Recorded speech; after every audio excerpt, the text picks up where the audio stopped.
Welcome to this session. In this session we will be discussing the yoga philosophy. In this session we will be just discussing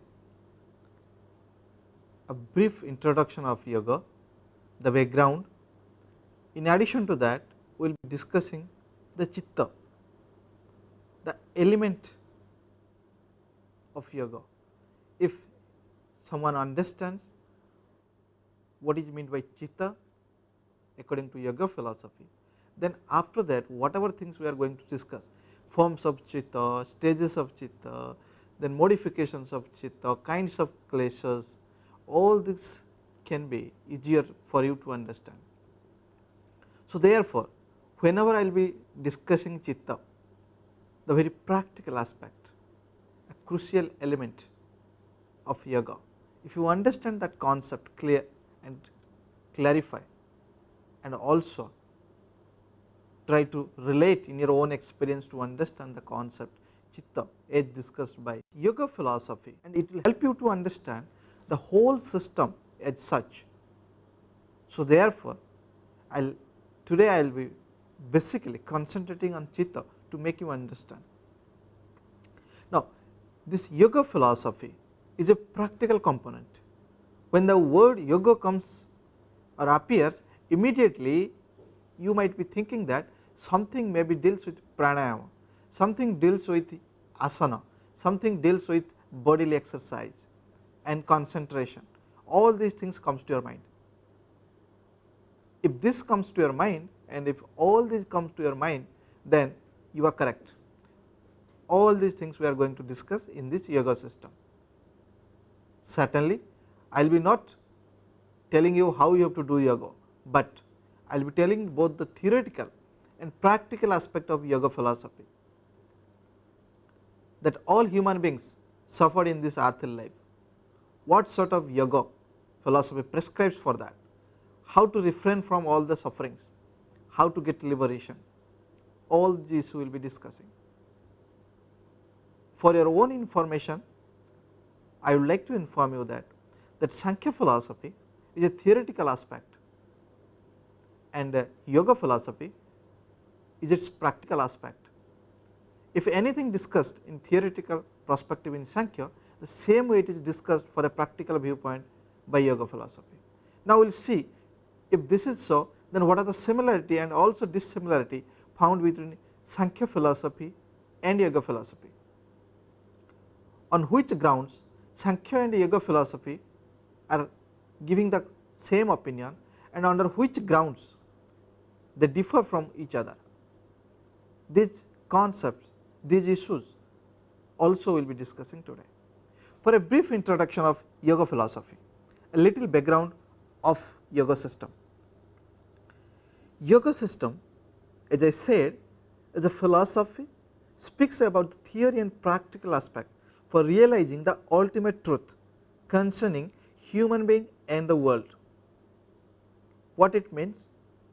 Yoga philosophy, they say that once you know the theoretical approach, you can also know how to implement it. Therefore, you know its practical approach.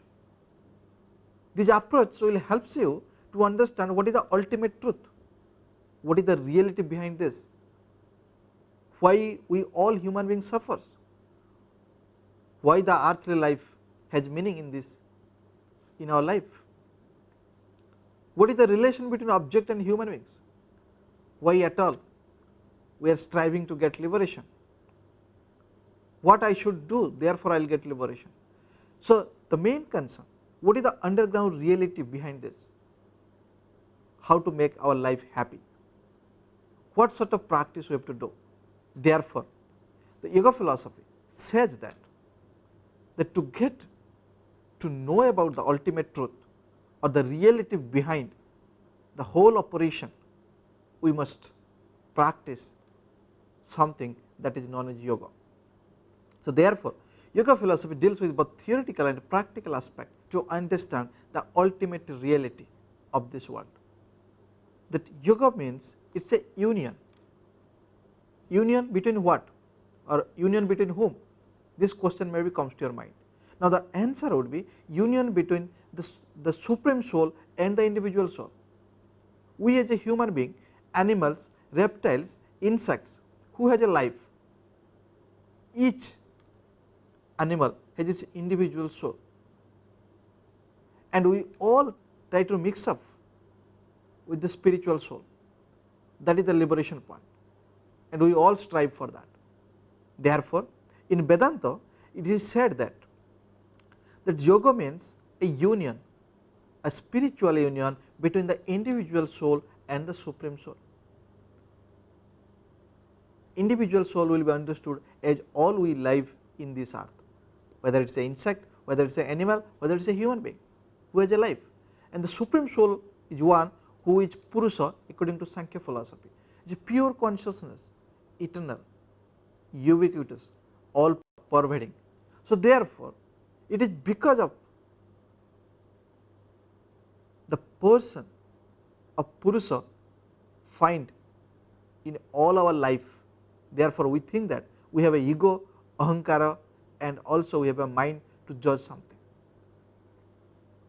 Now you can find the similarity at what Sankhya said and how yoga made it in their in practical format. Further, it is also found that Kapila is a saint, is a founder of Kapila is a founder of Sankhya philosophy. However, Patanjali is believed to be the founder of yoga system. He says that yoga is spiritual efforts to attain perfection through the control of sense organs, body, mind, intellect and ego. It guides to achieve the highest wisdom through spiritual realization. See what Patanjali says. Patanjali is a Rishi or a saint, is to be believed. It is believed that Patanjali is the founder of yoga system, and this will be known from the Patanjali Yoga Sutra, the scripture text written by Patanjali. People read the Yoga Sutra, Patanjali Yoga Sutra, and thought that Patanjali is to be founder of yoga philosophy. What he says that once somebody will know the theoretical aspect of yoga and also do it in a practical aspect, he or she can control his sense organs, control his mind, control his body, control his intellect as well as ego. As you know that our mind fluctuates. Whenever you study, your mind will be roaming some or other places. You are not able to concentrate in your studies. Sometimes when you also watch movie, your mind will be some other places. Therefore, you may not understand many of these clips. There are also cases that whenever you are crossing something, whenever you are walking, you may not be noticing both sides of the road what is happening. Therefore, mind is very fluctuation mode. Even the sense organs, in many time sense organs guides us wrongly. For example, we identify a rope as a snake because our sense organs is not contacting the object very clearly, minutely, and mind not able to analyze and synthesize the sense data, the sense organs accumulated and sent to the mind for its recognition. Henceforth, he said that Patanjali said that if somebody will practice the yoga, he can control his mind, control his bodily activity, control his sense organs, and also able to concentrate on a particular task for a longer time. Henceforth, his memory will get much stronger and he has command on his own sense organs, body, mind, intellect. Once someone does all this, can try to achieve the spiritual soul, can try to achieve the realization of the supreme being. And this is the stage where somebody thinks that a person who is a yogic can think in the future because of some power he or she inherits because of some practices. So all these are in a very brief form I am stating. When we will come to the real discussion, I will be telling what steps, after what steps, then after what steps one has to follow to realize the true nature of self, to realize that we the human beings are limited human beings. The soul that we have is just a replica of the Purusha or the Supreme Soul. While discussing that Jiva has a soul or Atma and also differentiate from Purusha, yoga philosophy given an example is a very famous example. He said that moon has light, and wherever if you go, you think that moon also goes with you, and also if you find the rays of moon in the water river, you find that every steps moon also flows like a water, but it is not the case. It is just a replica of moon. We think that moon moves with us, but which is not the case. In the same way, in the same likely manner, yoga philosophy says that Purusha is being the moon and the replica through which we think that the moon moves with us, and we jivas are the replica of the Purusha. In this way, they describe the individual soul and the supreme soul. Further, they said that by doing the practice of yoga, we can realize the ultimate nature of self.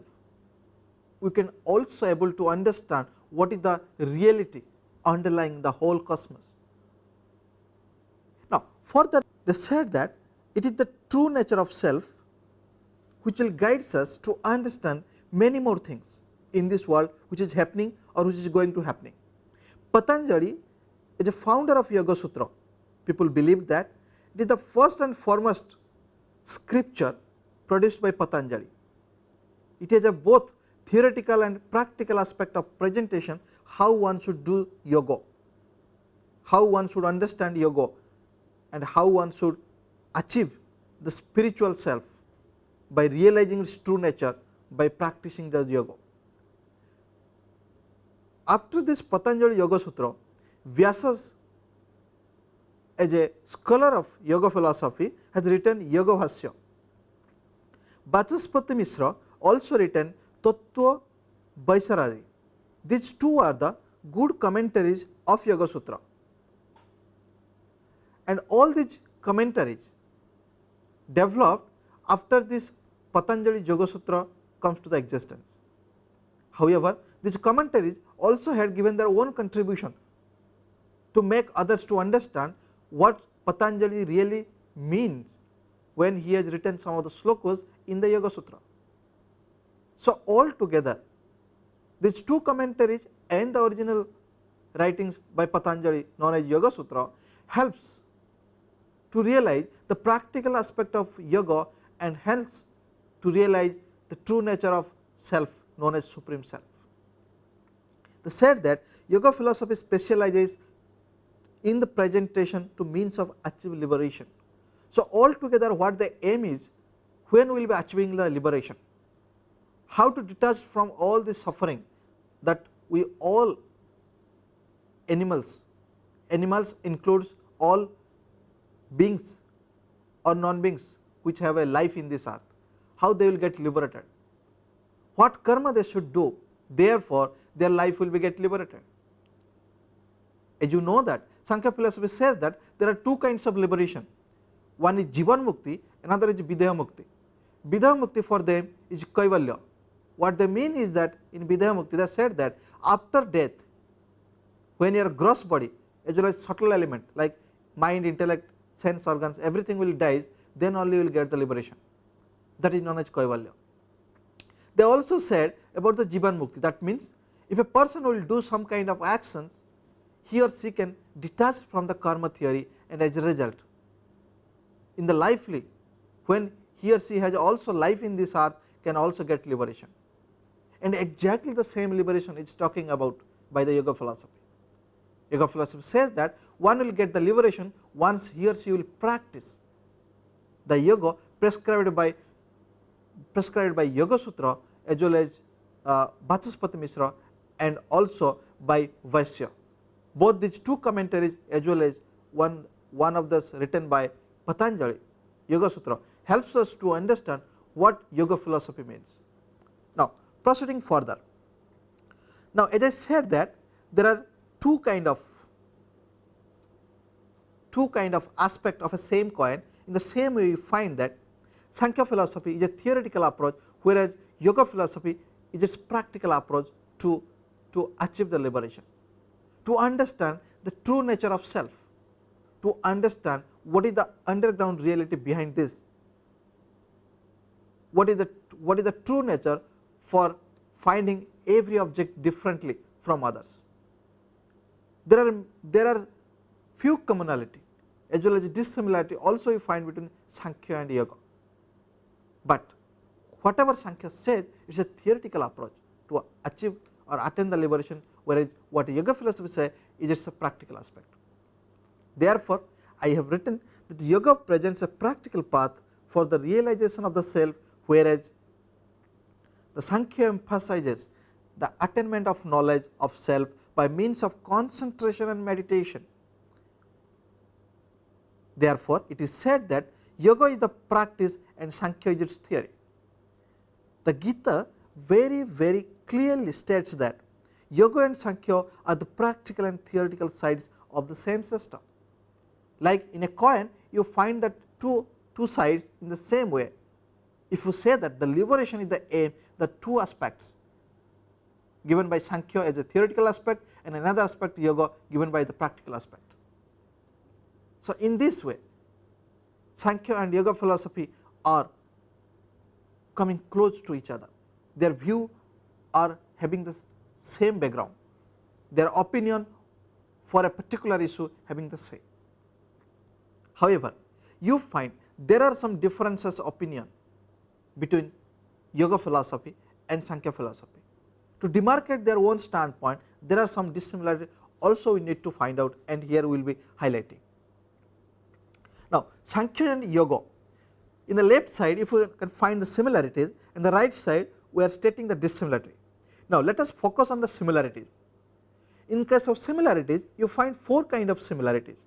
The first one is that liberation can be attained through knowledge. What is that knowledge? Knowledge about the true nature of self. When a person will understand the true nature of self, can able to discriminate the product of the evolution and also the causes which is responsible for all the products in this earth.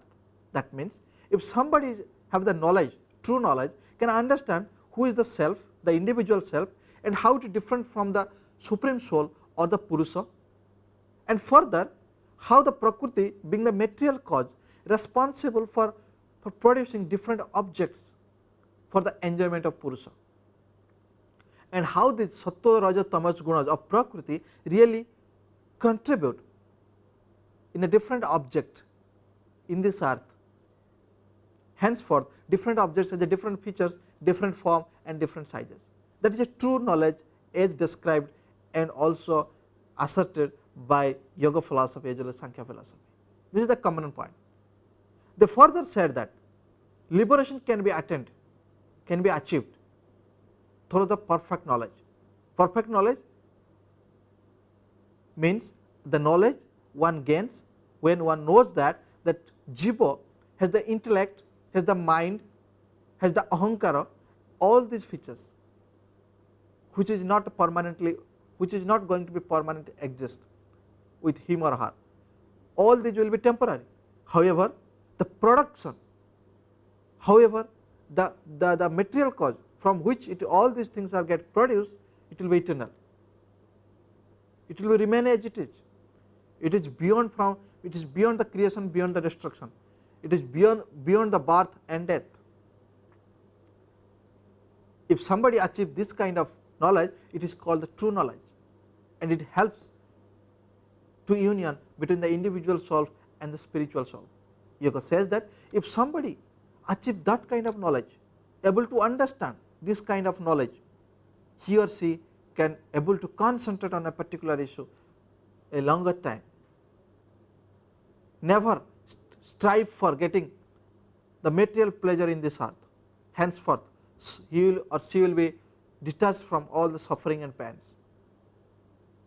As a result, he or she will be getting liberated even by living in this earthly life.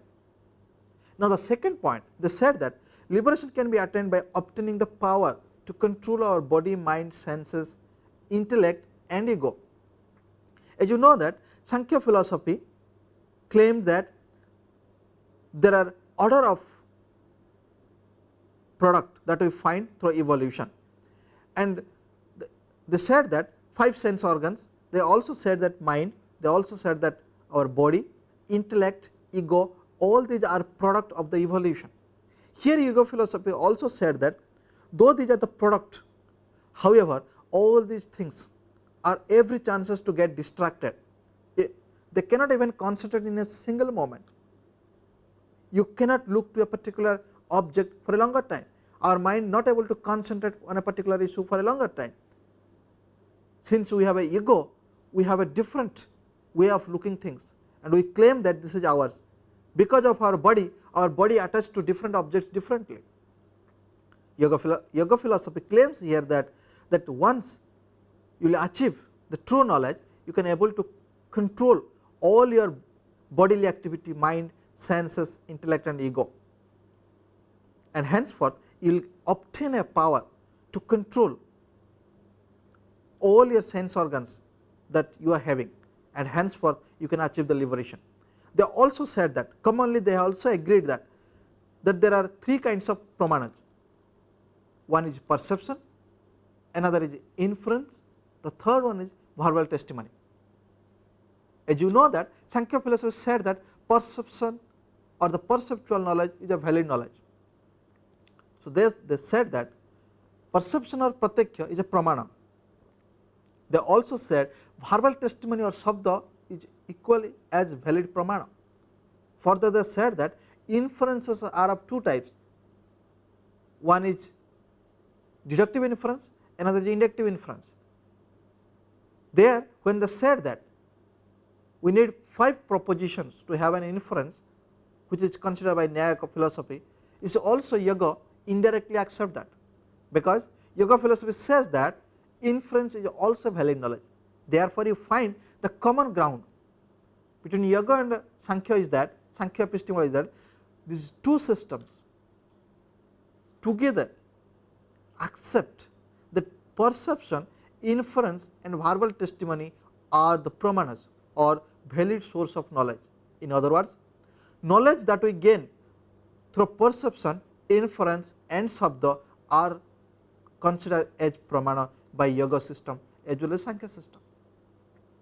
The 4th point, they commonly also agreed that there are 25 metaphysical principles exist in this earth. There is not only one, but also 25 metaphysical principles exist. What are the metaphysical principles? That you will be discussing in a later class, and also I suggest you to read the books that I have suggested for you.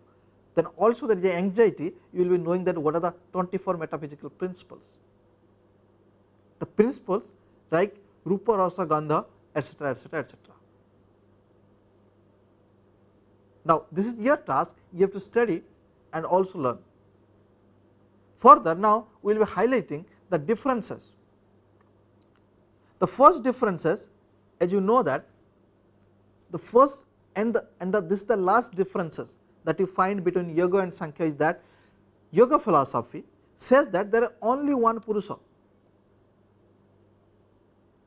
They said that once somebody will be doing yoga, do the practice of yoga only to aim to achieve a particular soul known as supreme soul or the Purusha. We all strive to achieve liberation and to get mukhya. And who will be providing the mukhya and also will be provide us liberation? It is the Purusha who is the eternal and pure consciousness. On his light we will be getting enlightened. However, Sankhya philosophy says that though there is a Purusha, still we find there are other Purushas equally exist, because the part or some proportion of Purusha finds in our body in the form of life. Therefore we are taking breath, therefore we can activate, they can do some activity. Our sense organ functions, our mind operates, through our intellect we can take a decision. So therefore Sankhya says that there are not only one Purusha, there are many Purushas, because the part and some part of Purusha find in all jivas. Therefore we all living in this earth. Hence, this ground, this yoga system and Sankhya system get differs. On the one hand, Sankhya said that there are plurality of Purusas or there are many Purusas, there cannot be one Purusa. On the other hand, yoga system says only and only one Purusa. Whenever we try to achieve the liberation, whenever we try to concentrate, it is about the only one Purusa, who is eternal and pure consciousness. Now, these are the similarity and dissimilarity that you find between yoga and Sankhya. Now you can able to understand that why Vedanta said that, or in Gita it is written that yoga is the practical aspect and Sankhya is its theoretical aspect to achieve the liberation. Now, we will moving further by stating that organization of Yoga Sutra. In Yoga Sutra written by Patanjali has 4 parts. The first one is Samadhi Pada, the second one Sadhana Pada, the third one Vibhuti Pada, the fourth one Kaivalya Pada. This Samadhi Pada, Sadhana Pada, Vibhuti Pada and Kaivalya Pada, now we will be discussing what they are really stating about. Now, the first part Samadhi Pada said that it is the introduction to the nature and methods of yoga in its various forms. It describes the various modification of the organs including Citta. Now, please focus on Citta, how it is important. Now, we will be going to discuss on Citta. Citta, which is an internal organ of human beings. This says that what yoga philosophy says that in Yoga Sutra there are 4 parts. Yoga Sutra consists of 4 parts, as I said in my last slide. It is written by Patanjali. In the first part, it is written that what are the actions we have to do, what are the different forms of yoga, and different forms aim at what, why at all we should do in a different forms, and how many forms exist to do a yoga practice, and for a particular action, particular postures, particular form, what sort of benefit will get it, all this will be described. The first. In the second persons, it is said that the causes of suffering and how to emancipate from the sufferings. The first part, when they said that there are different forms of yoga, they said that it is Citta, it is the mind. Citta is an internal organ of human being which able to understand the different forms of yoga and how the different forms aims at for the different achievement, different benefits. It is the Citta which is responsible to discriminate one form of yoga to the another form, and Citta is an internal organ of a human being. The second stage or the second part which is a part of Yoga Sutra says that the all human beings are getting suffered in this earthly life. What are the real causes for all of us to suffer? Why at all we are suffering, and how to eradicate from all suffering, pain and diseases from earthly life. The third point, they said that the third concept, the third point they elucidates by stating that how to achieve the supranormal powers, in which way yoga helps it. That means what are the practice that one supposed to do so that one can reach to a level where he or she can realizes the true nature of self. How to achieve and how to understand the true nature of self. What is self? How self can be discriminated from the Purusa? How Purusa is different from Prakriti? Who is responsible to create the whole objects in this earth? What knowledge one should attain, and how to attain all this knowledge to understand the true nature of self. This is all about the third stage. The fourth stage, they said that it is the union between the individual soul and the supreme soul. If a person can achieve 1, 2, 3 stages, the last stage is that he never find himself in the earth though he will be living in the earth. The stage where he finds that there is a union between the supreme soul and him or her. That means there is a very close relation between individual soul and the supreme soul. So all these steps are described in Yoga Sutra, and it is written by Patanjali. Now moving further, there is a psychology of yoga. Now we will be discussing about the Citta, which is a part of psychology of yoga. Now as you know that when anyone will say about yoga, immediately it comes to your mind that what action I should do and how my mind has to be controlled. To do the yoga means you have to concentrate, you have to attend to a particular issue, you have to look to a particular issue for a longer time, concentrate attention while doing yoga. All this has to be comes to your mind. And now we will be seeing that when we discuss about yoga, how psychology really comes to the existence. What is the psychology of yoga? Because yoga always deals with an action that we perform, and it is because of our mind. It is the mind which helps to do a certain action and try to discriminate that action from other actions, and also establish that why this action is different from others and why it is not similar with others, under which ground it differs, or if at all it is similar with others, it also explains what are the reasons. Therefore we are claiming that this action is similar to X, Y or Z actions. So there is a psychological aspect of psychology involved in yoga. They said that the Citta is an internal organ of human beings which is really responsible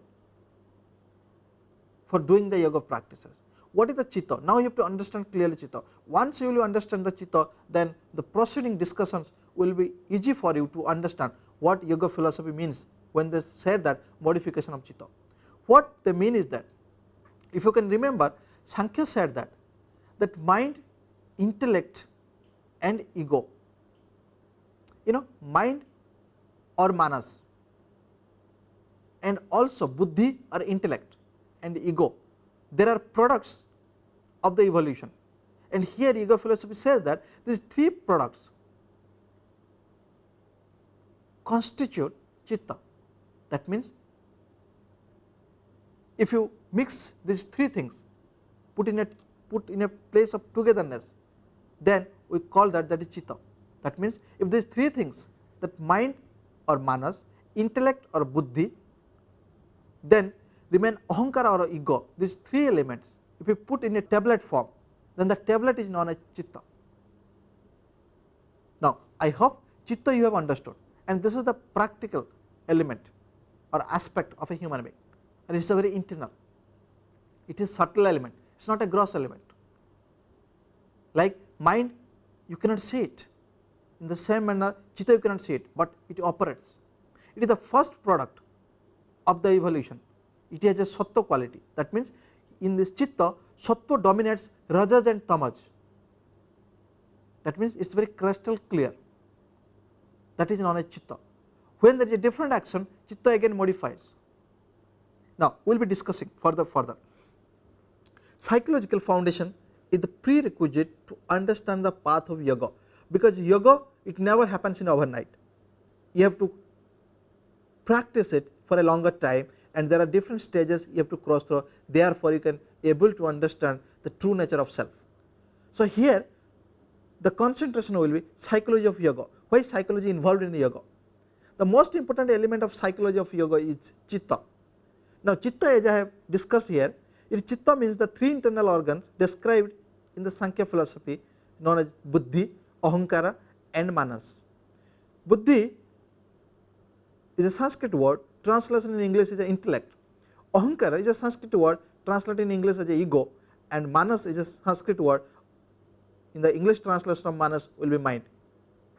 They said that this Citta is the first modification of Prakriti in which Sattva guna dominate rajas and tamas, that I have already discussed. It is the material by nature, but due to the nearness or closeness of Purusa, which is a self consciousness or pure consciousness or eternal, it acquires the consciousness.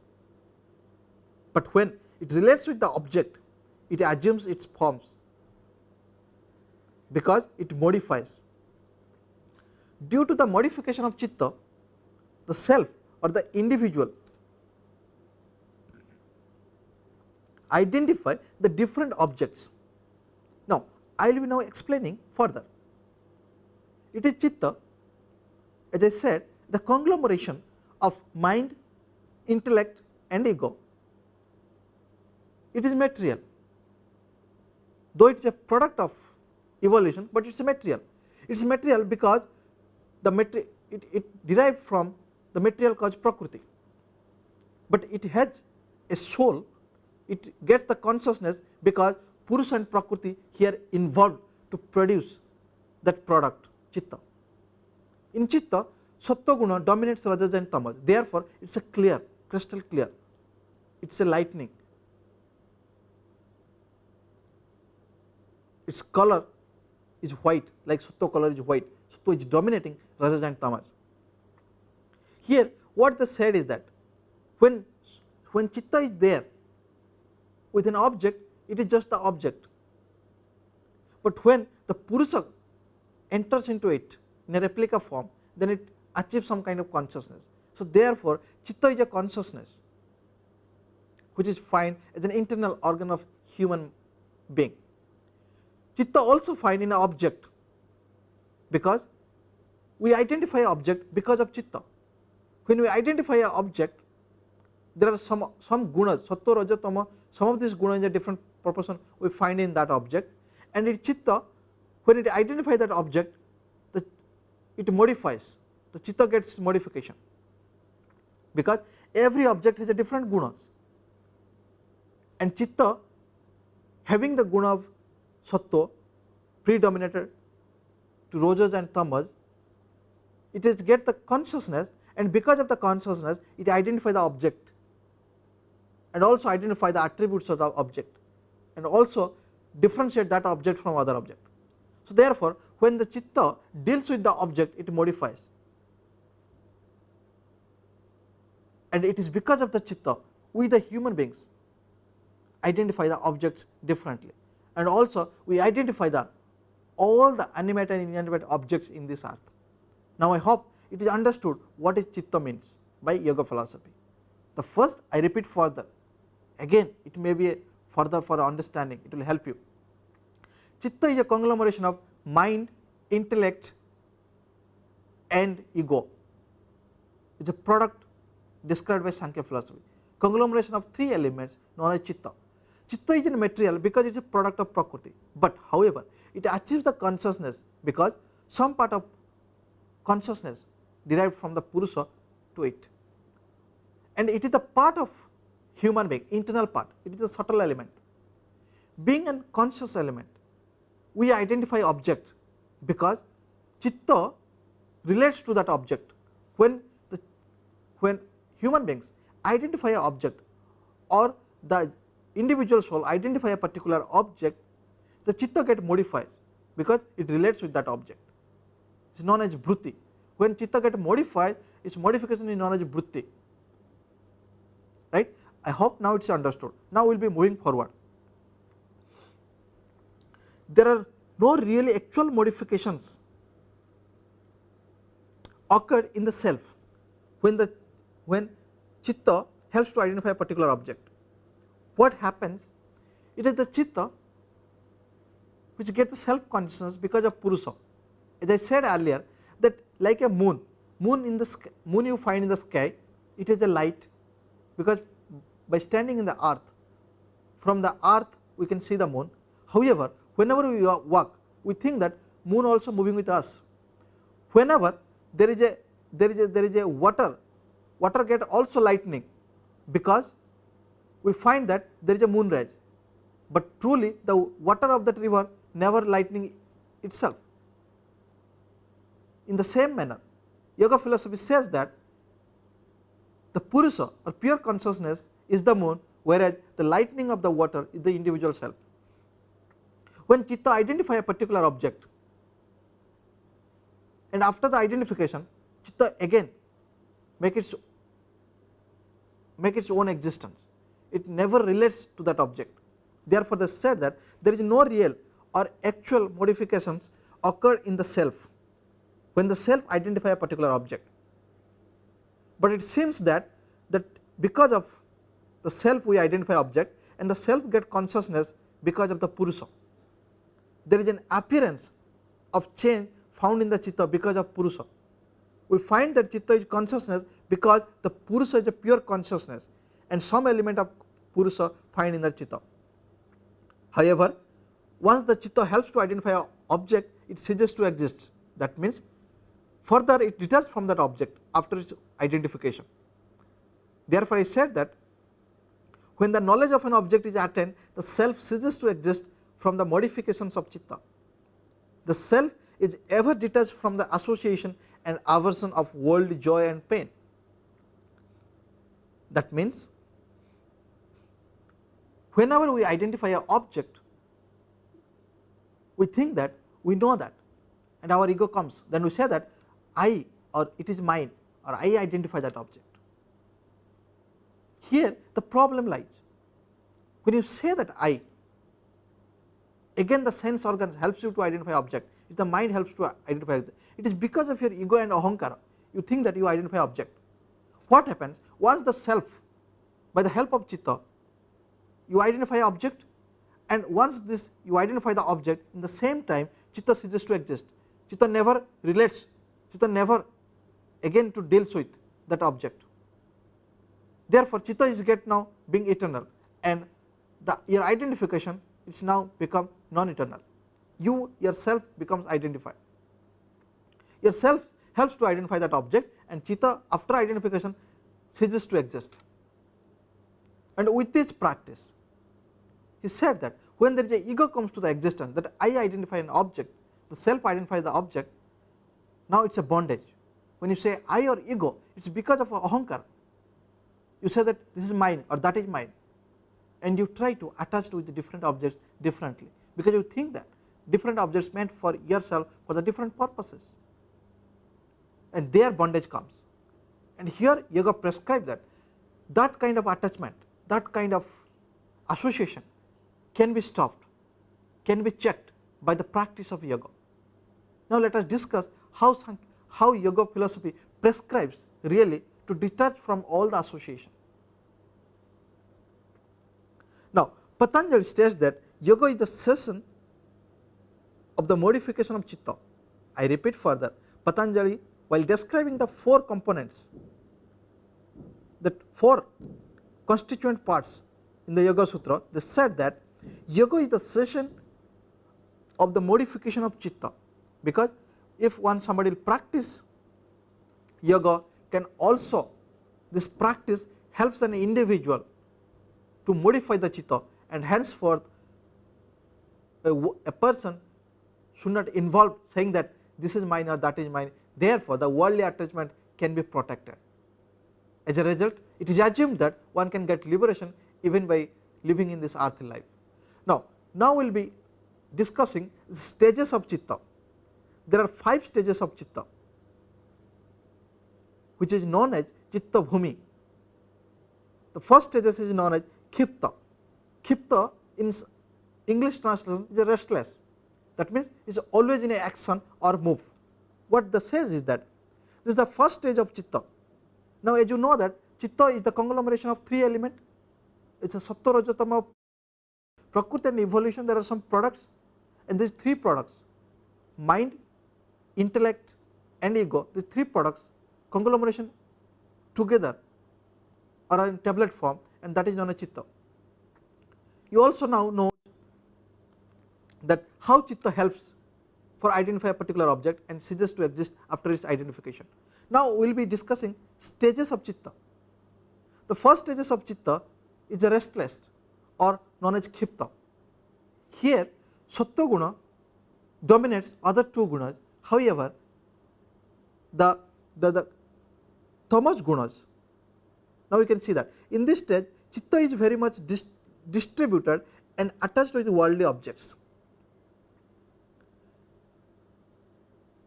Citta being the conglomeration of mind, intellect and ego, it is always in the move, always in the action.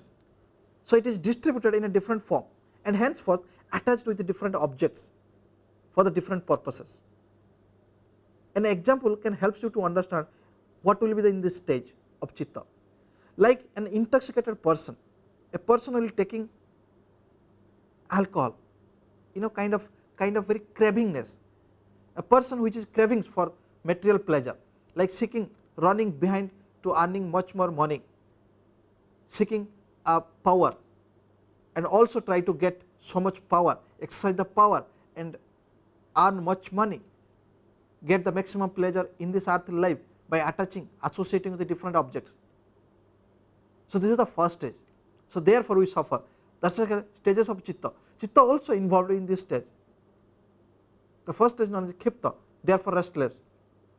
We all human beings suffer because we attach different objects with differently, and also we strive to get maximum pleasure, try to earn much money, try to get maximum pleasure from the maximum products.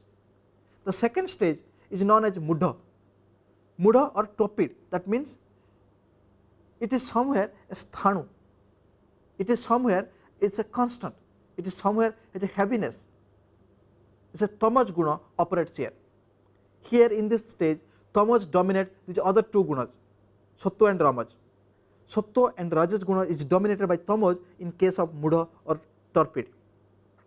In this stage Citta is known as Mudha.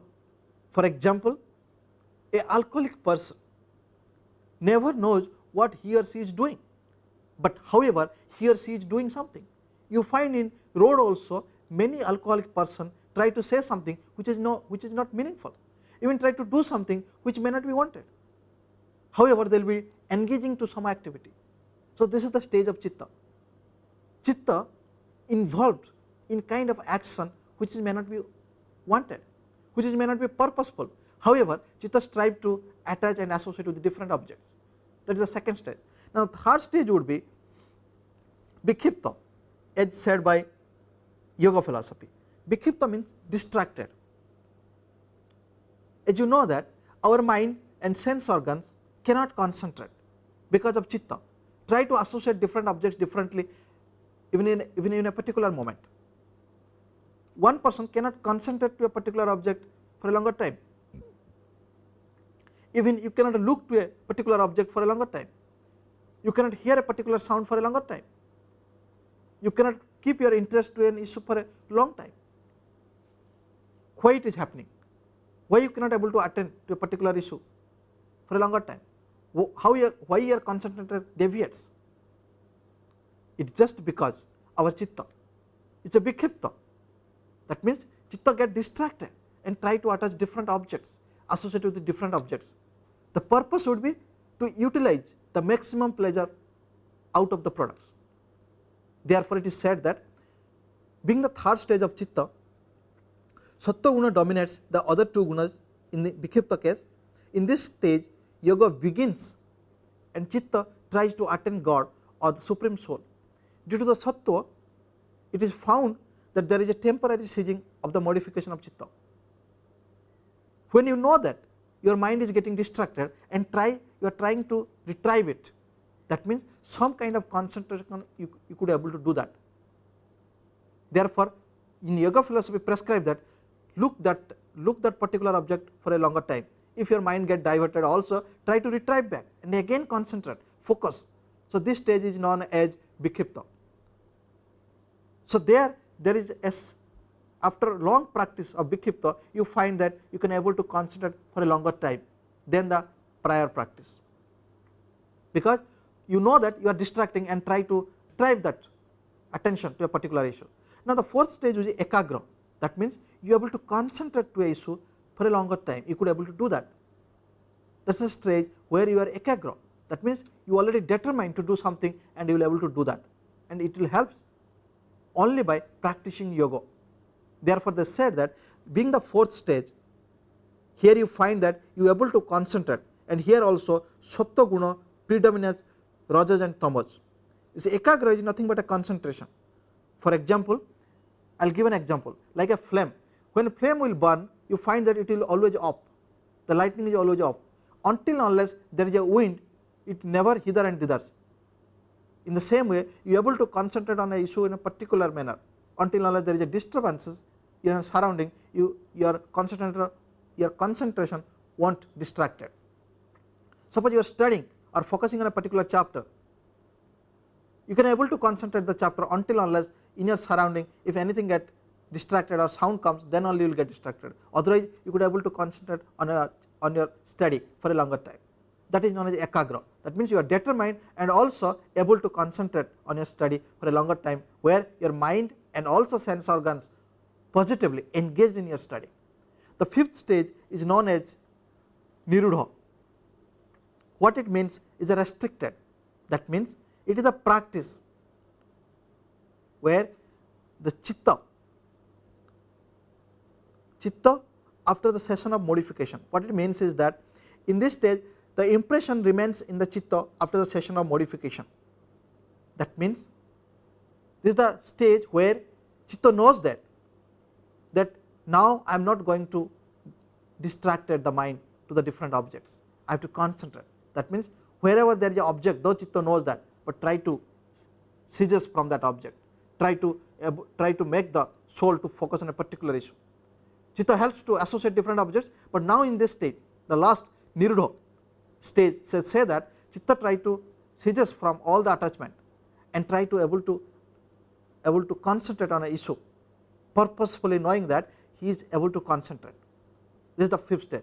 Therefore they said that the last two stages of chitta will be helpful to practice to some kind of attain the liberation, to some kind of knowledge will be gained by practicing the last two stages, where one can understand the true nature of self. However, the first three should not be practiced because these are not good practice. They said that out of these 5 stages the last 2 are very helpful, hence one should use in the yoga practice. However, the first 3 is harmful for practicing yoga, thus they said that these should not be practiced. The first 3 may not be practiced, however the last 2 can be practiced. Now the forms of chitta, there are 3 forms of chitta, and this chitta is embedded in 3 gunas, sattva, raja and tamas, and because of sattva, raja, tamas has a different proportion, a different way to attach in a different objects, we find that chitta are of also different forms. Now for your understanding I will say that chitta, forms of chitta are of 3 types, one is prakhya, another is pravruti, the third one is sthiti. However, all these things again I will be discussing. The forms of chitta we will be discussing in the next class. However, the stages of chitta, till stages of chitta, this class covers. For your own understanding, I said there are 3 forms of chitta, and all these things we will be going to discuss in the further classes. Thank you.